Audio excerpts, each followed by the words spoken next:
Olá a todos e todas, muito prazer em participar em mais um encontro do CAIA. Hoje eu vou apresentar uma parte de uma pesquisa que eu venho desenvolvendo acerca das origens da noção de arte indígena no contexto da historiografia da arte brasileira e as suas implicações hoje. Eu vou começar a ler para não me atrapalhar aqui com a apresentação. No início dessa interpretação acerca da gênese da noção de arte indígena está uma publicação editada pelo Comitê Brasileiro na ocasião da Exposição Universal de Paris, em 1889, onde houve a construção de um pavilhão, além da participação do Brasil em várias das exposições montadas na ocasião, entre elas a da habitação humana, com 32 casas desenhadas por Charles Garnier.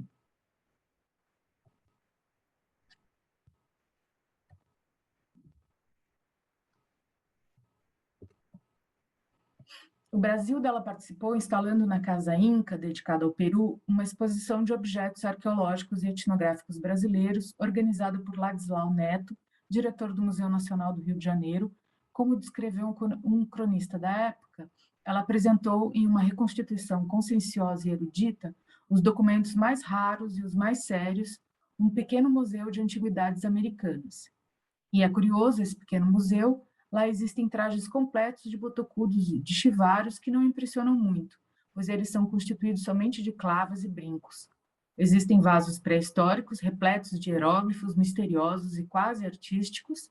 Também vemos, em um bocal, uma cabeça de homem horrível, desossada e cozida no forno, que não tem nada de pré-histórica, pois essa atrocidade não tem data de mais de 2 anos. Lá se pode também estudar todos os vestígios de uma religião primitiva, sobre a qual nós falaremos discretamente, aqueles entre nossos leitores que visitaram o Museu Secreto de Nápoles e as antiguidades pompeanas compreenderão a razão de nossa reserva. A publicação em questão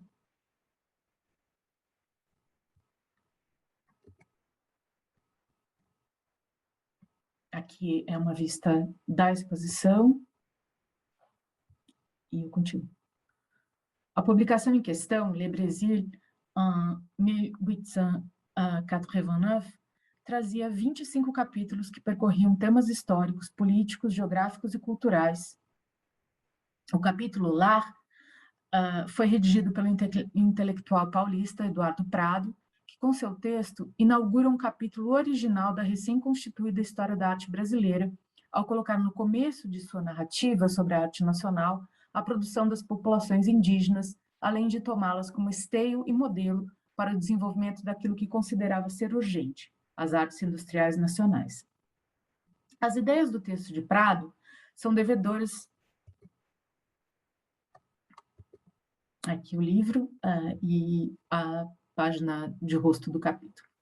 As ideias do texto de Prado são devedoras de publicações que haviam sido recém-editadas no Brasil, de Félix Ferreira, Belas Artes e Apreciações, publicado em 1885, e de todo o debate artístico que se intensificara a partir de fins da década de 1870, em especial em torno da noção de escola brasileira. Mas, além disso, traz uma reunião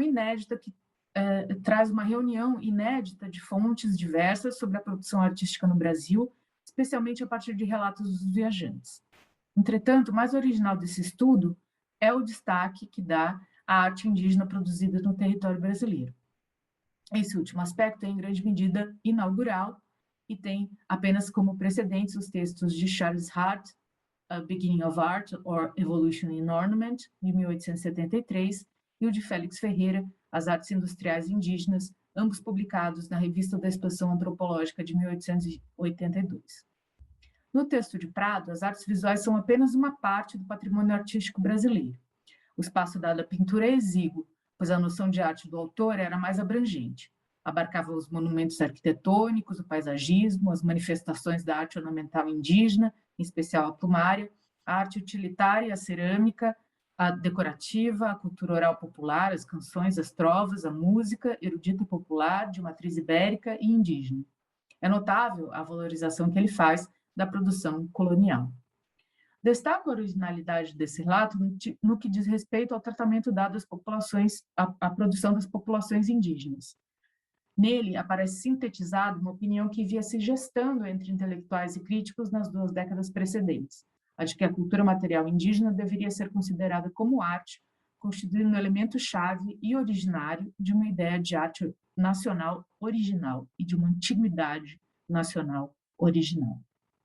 Prado centra-se no exame das manifestações da arte plumária e da cestaria, ainda que contraste com as belas artes, aquela que considerava ser a arte rudimentar que se havia encontrado entre os indígenas do Brasil, dedica boa parte do texto a desenvolver uma apreciação dessa produção, sublinhando as então recentes descobertas de produtos cerâmicos na Amazônia, considerados de particular ornamentação e de eu cito, certo desenvolvimento saliente na beleza das formas. Prado considera a arte da ornamentação plumária aquela que mais se destacaria entre as produções com as quais haviam se deparado os primeiros invasores. Prado ainda ressalta o fato dessas tradições se manterem entre muitos povos, capazes, segundo ele, de fazer as mais belas oposições e gradações de cor, com o vermelho cor de fogo em chama, o amarelo de um rico tom de narciso e do azul mais bonito. Lembra dos espécimes reproduzidos nas ilustrações de Debré, para o seu livro sobre o Brasil, assim como as litografias coloridas produzidas a partir dos trabalhos da Comissão Geográfica e Geológica do Império, que vocês podem ver aqui. Prado resume as artes indígenas aos ornamentos plumários, objetos de adorno, ornamentação de armas e instrumentos musicais, lamentando as frustradas tentativas de encontrar grandes monumentos construídos por indígenas no território brasileiro, similar àqueles encontrados na América Central e na América do Norte. Ainda assim, após perfazer um percurso cronológico pelas manifestações artísticas posteriores à conquista da arquitetura, passando pela escultura até chegar à pintura, comenta o paisagismo, os interiores, até falar, mais uma vez, da ornamentação, das artes populares, e retornando, em seguida, às artes cerâmicas produzidas entre os povos indígenas.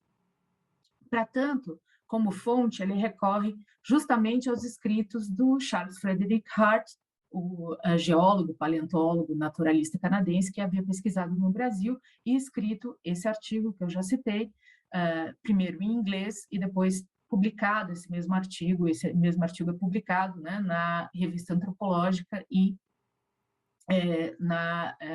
nos anais dos arquivos do Museu Nacional. Hart foi, de fato, o primeiro a sustentar que se deveria considerar os ornamentos presentes nos objetos indígenas como arte, e a produção, né, da cultura material indígena também de um ponto de vista artístico. Prado comenta os achados do Hart, analisa as diferenças entre as produções de cerâmica crua e cozida da Amazônia, descreve as características de algumas urnas funerárias, se concentra em descrever os achados arqueológicos de Hart e de sua equipe na Ilha do Morajó, nos maltos do Pacoval, sustentando que eles haviam mudado a percepção que se tinha até então da produção indígena, né, por ultrapassarem, segundo ele, a produção utilitária e expressarem imaginação e pensamento artístico. Para ele, os vasos e pratos encontrados no Marajó revelavam a arte dos artistas, não só pela observância instintiva de regras artísticas, mas, sobretudo, pela preocupação com a figura humana, que, citando Prado, é, ao mesmo tempo, a mais alta e primeira expressão da arte, demonstrando também belas proporções e revelando uma preocupação de beleza da parte do artista que não se contentava em obter uma simples convenção, né, na forma gravada ou pintada. Todas, para ele, teriam um senso definitivo, uma originalidade nas formas, na policromia e na ornamentação, que não se comparava a nenhum outro povo antigo. O escrito de Prado corrobora uma mudança expressiva relativa à apreciação das artes indígenas produzidas pelos povos originários no território brasileiro, construindo as condições de possibilidade para a operação discursiva que passaria a considerar essa produção a origem de uma arte nacional. característica das gerações intelectuais posteriores, com mais ênfase a partir do modernismo. No contexto histórico e intelectual do autor, é clara a ambivalência que marca a apreciação dos achados arqueológicos, antropológicos e etnográficos da pesquisa. Por um lado, o entusiasmo em encontrar produções que são consideradas índice de evolução, como as representações figurativas, convive com a frustração diante da suposta ausência de monumentos que permitiriam construir uma ideia de antiguidade americana à altura dos outros povos do continente. Não obstante, é de se notar que a via aberta por Prado seria fundamental para que a arte indígena fosse incorporada à noção de arte brasileira. E, inclusive nas narrativas posteriores, né, a presença da arte indígena em manuais, livros panorâmicos e coleções é recorrente, torna-se quase um topos da ideia de arte nacional. Ainda que reiterada, é interessante notar que ela contrasta com a quase absoluta ausência da mesma produção nos museus de arte brasileira. Né? A parte da cultura indígena ser onipresente como repertório, referência, influência e tema, como já explicitou Denilson Mani em sua intervenção na 33ª Bienal de São Paulo, a partir da ótica da apropriação ou do roubo, como diz Denilson, né, que a história da arte sempre olhou para essas produções. Pouco existe, então, né, a respeito da produção artística indígena na história da arte no Brasil. Ela é estudada quase exclusivamente por antropólogos e etnólogos. Né? Por razões históricas, né, essa produção também não foi incorporada aos museus de arte. Ela sempre segue e sempre foi considerada fonte de inspiração, originalidade, especificidade da arte produzida no Brasil, mas ela foi invisibilizada dentro dos acervos das instituições artísticas. Essa narrativa, né, é tão naturalizada, né, que ela se repete como uma espécie de estrutura mítica, né, da origem da arte brasileira, né, e frequentemente se recorre a ela, né, para procurar uma fonte de originalidade, né, os elementos pretensamente autóctones da cultura nacional, ou mesmo para esboçar posicionamentos críticos que se solidarizam com questões como demarcação de terra, crise ambiental ou racismo. Né? Quer dizer, há sempre esse movimento de apropriação, né, mesmo muitas vezes com boas intenções. Qual seria, então, a importância de debater essa operação discursiva e simbólica na atualidade, quando as preocupações de historiadores da arte, pesquisadores e curadores se voltam para a necessidade de ampliação e revisão dos cânones das narrativas de arte produzidas no Brasil? Mais ainda, quando vozes indígenas, de artistas a curadores, pesquisadores a produtores, demandam uma reparação histórica, uma retomada dos espaços, da história, do museu, do patrimônio, aos quais lhe foi negada a entrada como sujeitos, ocupando-os como objeto de estudo, repertório, tema, inspiração, como se fosse uma natureza à disposição de artistas, pesquisadores e idealizadores de identidades supostamente constitutivas da nacionalidade. Atualmente, no contexto de estudos da história da arte na América Latina, em que se destacam os esforços de crítica dos cânones que estruturaram a disciplina, bem como a premência da necessidade de refletir sobre seus pressupostos coloniais, com raras exceções, ainda não se reavaliou o lugar construído para a arte indígena em suas narrativas, diferentemente do que ocorre em outros contextos do globo. Como a disciplina da história da arte responde ao protagonismo de artistas e pesquisadores indígenas hoje? Como é capaz, nesse processo, de reavaliar seus critérios, periodizações e métodos? Sobretudo, como pode se deixar rever e repensar pelos próprios indígenas, pesquisadores, artistas, anciãos, criadores, e tornar-se aliada na circulação e valorização de seus saberes, na defesa de seus modos de vida, de seus patrimônios imateriais, indissociáveis da cultura material e artística que produzem? E aqui eu volto, ainda são litografias aqui dos arquivos do Museu Nacional, mas queria colocar essa imagem aqui do Denilson Baniwa, da performance na 33ª Bienal. O reconhecimento das produções artísticas feitas a partir do olhar de indivíduos que as traçaram, como diz Naine Terena, não só pela demanda daqueles que as solicitaram deles se apropriarem, é tardio, porque essas vozes não foram ouvidas.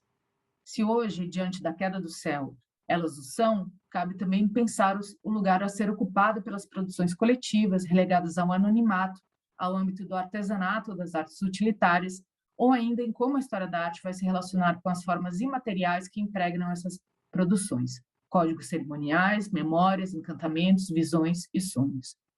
Atravessada por uma história de apagamentos, essa visibilidade hoje demandada e agenciada por artistas e pesquisadores indígenas coincide com o campo político e de resistência, pontuando o momento em que a arte indígena propõe um diálogo com o campo mais largo da história da arte.